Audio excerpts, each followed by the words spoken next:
नमस्कार दोस्तों, 17 अगस्त 2025 आज दिन भर की बारिश। आइए विस्तार से जाने वेदर समाचार इस प्रकार हैं। आज झारखंड का मौसम सामान्य रूप से बादलों से ढका और उमस भरा है। कई जिलों में हल्की से मध्यम बारिश दर्ज की गई, जबकि कुछ इलाकों में गरज के साथ छींटे भी पड़े। तापमान दिन के समय सामान्य से थोड़ा कम रहा, लेकिन नमी अधिक रहने से लोगों को उमस महसूस हुई। मुख्यमंत्री रांची, बोकारो, धनबाद और गढ़वा क्षेत्रों में हल्की बारिश हुई। संथाल, बलिया और पलामू इलाके में कुछ गरज चमक के साथ तेज बारिश दर्ज की गई। औसत अधिकतम तापमान 30 डिग्री सेल्सियस से 32 डिग्री सेल्सियस के बीच और न्यूनतम तापमान 24 डिग्री सेल्सियस से 25 डिग्री सेल्सियस के बीच रहा। अगले 24 घंटों में मौसम विभाग ने कुछ जिलों में भारी बारिश की संभावना जताई है। आइए वीडियो में देखें। झारखंड के कई हिस्सों में अगले कुछ दिनों तक गरज चमक के साथ बारिश होने का पूर्व अनुमान जारी किया गया है। मौसम विभाग के मुताबिक 22 अगस्त तक राज्य में मानसून सक्रिय रहेगा। वहीं 17 और 18 अगस्त को राज्य में कई जगहों पर गरज चमक के साथ हल्की से मध्यम बारिश हो सकती है। मौसम विभाग की माने तो दक्षिण ओडिशा और उत्तर आंध्र प्रदेश के पास बने लो प्रेशर का प्रभाव झारखंड में देखने को मिल रहा है। ये प्रणाली धीरे धीरे पश्चिम उत्तर की ओर बढ़ते हुए 18 अगस्त तक गुजरात तक पहुँच सकती है। इसके अलावा अगले 5 दिनों तक अधिकतम तापमान में गिरावट दर्ज की जाएगी। 20 अगस्त तक राज्य के सभी हिस्सों में अधिकतम तापमान सामान्य से 2 से 3 डिग्री कम रहने की संभावना। आज पूरे देश भर का मौसम मिला जुला रहा। स्मॉग डायमंड उत्तर भारत, पंजाब, हरियाणा, पश्चिमी यूपी उमस और बादल छाए रहे। कुछ जगहों पर हल्की बारिश हुई। उत्तराखंड और हिमाचल ऊपरी इलाकों में बारिश और भूस्खलन की खबरें, कुछ जगह तेज बौछारें। स्मॉल डायमंड पूर्वी भारत, बिहार, झारखंड, ओडिशा, पश्चिम बंगाल कई जिलों में मध्यम से भारी बारिश दर्ज हुई। निचले इलाकों में जलजमाव। पूर्वोत्तर राज्य असम, मेघालय, त्रिपुरा, नागालैंड लगातार बारिश, कुछ जगह बाढ़ की स्थिति। स्मॉल डायमंड मध्य भारत, मध्य प्रदेश और छत्तीसगढ़ अच्छी बारिश, किसानों को राहत, तापमान सामान्य से नीचे। स्मॉल डायमंड पश्चिम भारत, राजस्थान पश्चिमी हिस्से में गर्मी बरकरार, लेकिन पूर्वी हिस्सों में हल्की बारिश। गुजरात, सौराष्ट्र और दक्षिणी इलाकों में बारिश जारी। महाराष्ट्र, विदर्भ और मराठवाड़ा में भारी बारिश। मुंबई और कोकण क्षेत्र में रुक रुक कर तेज बौछारें। स्मॉल डायमंड दक्षिण भारत, केरल और कर्नाटक भारी बारिश, कई जगह अलर्ट जारी। तेलंगाना और आंध्र प्रदेश मध्यम बारिश। तमिलनाडु कुछ जिलों में हल्की बारिश, बाकी जगह बादल छाए। कुल मिलाकर आज देश के ज्यादातर हिस्सों में मानसून सक्रिय रहा, खासकर मध्य, पूर्व और दक्षिण भारत में। आइए वीडियो में देखें। रविवार सुबह जम्मू कश्मीर के कठुआ जिले में बॉर्डर इलाके के जोत घाटी इलाके में बादल फट गया। इसमें 7 लोगों की मौत हो गई, कई लोग घायल हुए हैं। जोत के अलावा मथुरे चक, बगाड़, चंगड़ा और दिलवानी कुटली में भी लैंडस्लाइड हुई है। जोत गांव का शहर से संपर्क टूट गया है। हालांकि काफी मशक्कत के बाद रेस्क्यू टीम गांव पहुंची। यहां घरों में कई फीट तक पानी और मलबा भरा है। कीचड़ के बीच से लोगों को निकाला गया, घायलों को अस्पताल भेजा गया है। 14 अगस्त को किश्तवाड़ के कसुटी गांव में भी बादल फटा था, जिसमें 65 लोगों की मौत की पुष्टि हुई, जबकि 200 से ज्यादा लोग अभी भी लापता हैं। इनकी तलाश में रेस्क्यू ऑपरेशन अभी भी जारी है। मौसम विभाग ने जम्मू कश्मीर में 17 से 19 अगस्त तक तेज बारिश की संभावना जताई है, जबकि प्रदेश के 11 जिले जम्मू, रियासी, उधमपुर, राजौरी, पूंछ, सांबा, कठुआ, डोडा, किश्तवाड़, रामबन और कश्मीर के कुछ हिस्सों में बादल फटने और लैंडस्लाइड की चेतावनी है। हिमाचल प्रदेश में भी रविवार सुबह 4 बजे के पास कुल्लू के टकोली में बादल फटा। कुल्लू के पनारसा, नगवाई में भी फ्लैश फ्लड से चारों तरफ मलबा बिखरा है। कुछ दिन के ब्रेक के बाद मानसून दोबारा एक्टिव हो गया है। हिमालय के राज्यों में बादल फटने की घटनाएं हो रही हैं, जबकि मैदानी इलाकों में बाढ़ का पानी फसलों और रिहायशी इलाकों को नुकसान पहुंचा रहा है। इधर मौसम विभाग ने महाराष्ट्र के कई जिलों में बारिश का रेड अलर्ट जारी किया है। हाजी अली की दरगाह के पास हाई टाइड देखा गया। उत्तर प्रदेश के 20 जिलों में बाढ़ के हालात हैं। 1 जून से अब तक उत्तर प्रदेश में 516.2 मिलीमीटर बारिश हुई, जो सामान्य से 6% ज्यादा है। इधर मध्य प्रदेश में अगस्त महीने में बाढ़ के हालात हैं। प्रदेश में 939.8 मिलीमीटर बारिश होती है, लेकिन अब तक 787.4 मिलीमीटर बारिश हो चुकी है, जो कुल बारिश का 84% है। इसी तरह देश के बाकी हिस्सों से भी बाढ़ की तस्वीरें सामने आ रही हैं, जिससे आम जनजीवन प्रभावित है। बिहार वेदर, पटना में बादल, मुजफ्फरपुर में 2 दिन बारिश, 9 जिलों में ठंडा के आसार। कैसा रहेगा बिहार का मौसम? प्रदेश में एक बार फिर से 21 अगस्त से बारिश की गतिविधि में वृद्धि होने के आसार हैं। वहीं अगले 2-3 दिनों के दौरान अधिकतम और न्यूनतम तापमान में 2 से 3 डिग्री सेल्सियस तक बढ़ोतरी होगी। बिहार की राजधानी पटना में रविवार को आंशिक बादल छाए रहने के आसार हैं। इस दौरान जिले के 1 या 2 स्थानों पर हल्की बारिश का भी पूर्वानुमान है, जबकि शनिवार को राजधानी में सुबह से ही सूरज के तेवर तल्ख रहे। मुजफ्फरपुर में आज से 2 दिनों तक बारिश की संभावना है। इस बीच वर्षा की गतिविधियों में कमी की वजह से तापमान में काफी बढ़ोतरी हो गई है। पटना में अधिकतम तापमान में 0.6 और न्यूनतम तापमान में 0.8 डिग्री की बढ़ोतरी हुई। राजधानी का अधिकतम तापमान 35.1 और न्यूनतम तापमान 28.7 डिग्री दर्ज किया गया। उधर राज्य के 9 जिलों में रविवार को बिजली व ठनका गिरने के साथ ही 30 से 40 किलोमीटर प्रति घंटे की रफ्तार से हवा चलने की चेतावनी जारी की गई है। एमपी में फिर भारी बारिश की चेतावनी, कहां ऑरेंज और किन जिलों में येलो अलर्ट। मध्य प्रदेश में एक बार फिर भारी बारिश के आसार हैं। मौसम विभाग ने सूबे के अलग अलग हिस्सों में गरज चमक के साथ भारी बारिश का ऑरेंज और येलो अलर्ट जारी किया है। जाने कहां जारी किया गया है ऑरेंज और किन जिलों में येलो अलर्ट। मध्य प्रदेश में एक बार फिर भारी बारिश के आसार हैं। मौसम विभाग के मुताबिक अगले 7 दिनों के दौरान एमपी में अलग अलग हिस्सों में भारी बारिश होने की संभावना है।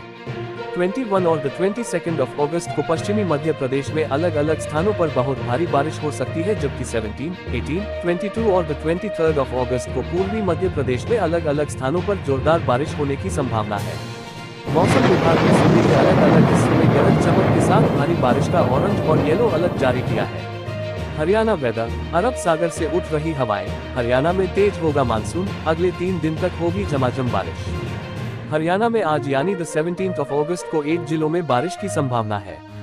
भारत मौसम विज्ञान केंद्र (IMD) के चंडीगढ़ मौसम केंद्र ने पंचकुला, अंबाला, यमुनानगर, करनाल, पानीपत, सोनीपत, गुरुग्राम और फरीदाबाद में बारिश का येलो अलर्ट जारी किया है। इन जिलों में हल्की से मध्यम बारिश हो सकती है। मौसम विभाग के मुताबिक प्रदेश में अगले 3 दिन बारिश के आसार हैं। चौधरी चरण सिंह हरियाणा कृषि विश्वविद्यालय हिसार के कृषि मौसम विज्ञान के अनुसार अरब सागर से नमी वाली हवाएं हरियाणा राज्य की तरफ बढ़ने से मानसून की गतिविधियों में बढ़ोतरी हो सकती है। इस मानसून सीजन में प्रदेश में अब तक सामान्य से अधिक बारिश हो चुकी है। हरियाणा में सबसे अधिक बारिश यमुनानगर में हुई है। यहाँ बारिश का आंकड़ा 728 मिलीमीटर तक पहुँच गया है, जबकि सबसे कम बारिश कैथल में दर्ज की गई है। यहाँ 167 मिलीमीटर तक बादल बरसे हैं। वहीं कल यानी 16 अगस्त को हरियाणा के सिरसा जिले में अधिकतम तापमान 37.1 डिग्री सेल्सियस देखने को मिला। वहीं हरियाणा में आज सुबह का तापमान 25 डिग्री सेल्सियस है। हरियाणा में सुबह बारिश की संभावना 100% है और आसमान में हल्के काले बादल छाए हुए हैं। यूपी वेदर, बारिश के अलर्ट के बीच उमस भरी गर्मी ने सताया, दिन रात का पारा चढ़ा। यूपी के कई जिलों में बीते कुछ दिनों से केवल छुटपुट बारिश से शनिवार को दिन रात के तापमान सामान्य से ऊपर चले गए हैं। उच्च आर्द्रता और तापमान में बढ़ोतरी से उमस से मुश्किल बढ़ रही है। अगले 48 घंटे तक बारिश का दौर ऐसे ही जारी रहने के आसार हैं। यूपी के कई जिलों में बीते कुछ दिनों से केवल छुटपुट बारिश से शनिवार को दिन रात के तापमान सामान्य से ऊपर चले गए हैं। उच्च आर्द्रता और तापमान में बढ़ोतरी से उमस से मुश्किल बढ़ रही है। अगले 48 घंटे तक बारिश का दौर ऐसे ही जारी रहने के आसार हैं। हालांकि 19 अगस्त से बारिश में बढ़ोतरी के आसार हैं। शनिवार शाम को एकाएक बादल छाए और बारिश ने दस्तक दे दी। कुछ हिस्सों में तेज बारिश हुई, जबकि कुछ एक हिस्से में केवल बौछारें गिरी। हवा और बारिश से कुछ समय के लिए सुकून मिला। मौसम विभाग के अनुसार शनिवार को दिन रात का तापमान क्रमशः 34.5 एवं 26 डिग्री सेल्सियस रिकॉर्ड था, जो सामान्य से 1.9 एवं 1 डिग्री सेल्सियस अधिक दर्ज हुआ। शुक्रवार के सापेक्ष दिन में 2.5 और रात में 0.6 डिग्री सेल्सियस की बढ़ोतरी हुई। रिमझिम और बौछारों के बीच अब बादल थमने वाले हैं। आने वाले दिनों में तापमान के साथ उमस भी जोर मार सकती है। मौसम विभाग ने यही संकेत दिए हैं। फिलहाल अच्छी बारिश के आसार नहीं है। पक्का मकान 4 रूम का था। टुकड़ी देखिए वहाँ रखा हुआ है, पानी इतना हावी है। कोसी का पानी बढ़ा और रामचंद्र का घर बह गया। जो बाल बच्चा था बिखर गया। सरकार के लोग आते हैं? हाँ आते हैं, कभी कभी आया है, फिर गया, मर गया, करके भी आ गया, उसके बाद दोबारा नहीं आ रहा। बीते 50 साल से यहाँ बाढ़ से बर्बाद होने की हजारों कहानियां हैं। अब 2 महीने बाद चुनाव होने हैं। कोसी की बाढ़ से 6 जिलों की 34 सीटों के लाखों वोटर्स प्रभावित हैं। इन सीटों में 26 एनडीए और 8 महागठबंधन के पास हैं। क्या बाढ़ का असर चुनाव में हो सकता है? ये समझने के लिए हम इन इलाके पहुंचे।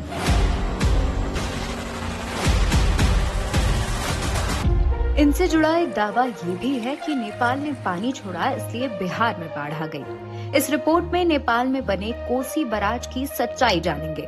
पहले हालातों की बात। चारों तरफ भरा पानी, टापू की तरह दिख रहा ये दरभंगा का भूगोल गांव है। पहले तक ये गांव गूगल के नक्शे पे हुआ करता था, लेकिन आज ये पूरा का पूरा गांव किसी नक्शे पे नहीं है। जब भी यहाँ बाढ़ आती है, ये पूरा का पूरा गांव जो है एक टापू बन जाता है, चारों तरफ से नदी से घिर जाता है और एक तरीके से लोगों का संपर्क मुख्य शहर से कट जाता है। लोगों को जहाँ सूखी जगह मिलती है, तिरपाल लगाकर रहने लगते हैं। लोगों को रहने के लिए अलग जगह दी थी, तो वहाँ पर आप लोग रहते हैं? नहीं रहते हैं सर, वहाँ पे देवे न गया, पानी है भरा, तो उसमें रहेगा किस तरह से? बांध टूटला के बाद जाएंगे ना दूसरा के घर? दोसर घर तीनों चलि गेल, दिल्ली में तीनों कमाई छै, अपन तो सब यहाँ नहीं आता? केना एतै, कतौ रहतै? कम से कम तो 500 घर की क्षति हुई है। अभी तक मुआवजा सरकार की तरफ से नहीं मिला। रोज आश्वासन देते हैं कि आज हो जाएगा, कल हो जाएगा, 2 दिन रुकिए हो जाएगा, 2 दिन रुकिए हो जाएगा, अभी तक नहीं हुआ। हाँ, वोटिंग का टाइम इसलिए देख रहे हैं, वो रोड बन रहा है, डाइवर्सन हो रहा है, वो आएंगे सब। ये तो सिर्फ नेताजी के लिए बन रहा है कि नेताजी आसानी से आ जाए। सहरसा जिले के महिषी प्रखंड के माहपुरा में है। यह हमारे पीछे जो इलाका देख रहे हैं, लगभग 50 गांव का इलाका है। इलाके में जाने का कोई कनेक्टिविटी नहीं है। उधर जाने के लिए वहां के लोग सिर्फ नाव के ही सहारे इस पार से उस पार जाते हैं।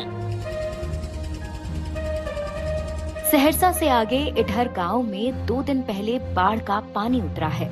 सड़कों और घरों में नदी की गाद जमा है। लक्ष्मीनिया गांव में स्कूल पानी से घिरा है। क्लासरूम में गाद भरी है। पटना में गंगा की सफाई पर काम करने वाले गुड्डू बाबा कहते हैं, फ्लड इफेक्टेड एरिया के लोग हैं, उनके लिए मल्टी स्टोरी बिल्डिंग बना दीजिए और हर परिवार को एक कमरे आप अलॉट कर दीजिए। बाढ़ की स्थिति जब भी बनेगी तो सबसे में बने कोसी बराज तक पहुंचे। एक अधिकारी ने ऑफ कैमरा बताया कि नेपाल से पानी छोड़े जाने की बात सही नहीं है। इसका संचालन और रखरखाव का जिम्मा भारतीय एजेंसियों के पास है।